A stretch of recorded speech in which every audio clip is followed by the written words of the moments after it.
د عمران خان اور پی ټی آی د پاره یو بل ډیر بری خبر راغلی دی، یو ډیر افسوسناک خبر به ورله ووایو، ځکه د عمران خان په یو بل کیس کې عدالت فیصله د عمران خان خلاف اورولې ده. هغه کم کیس دی ډیټیل سره به خبره کوو. دا یو داسې کیس دی، یو داسې درخواست و چې دې حوالې سره دا خبره وایرل وه چې عمران خان به په دې درخواست باندې د جیل نه راوځي.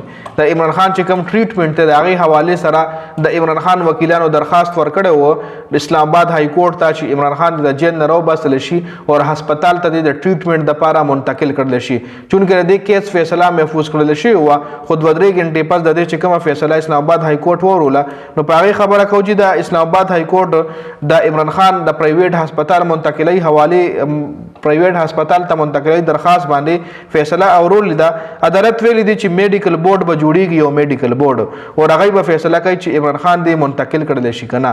میډیکل بورډ کې به مختلف ډاکټرز وي، مختلف چې کوم مختلف طبقو سره تعلق لرونکي پاورفل کسان یې به په دې کې شرکت کوي، او میډیکل بورډ به هغې نه پس دا فیصله کوي چې آیا عمران خان هسپتال ته موږ منتقل کړو که نه.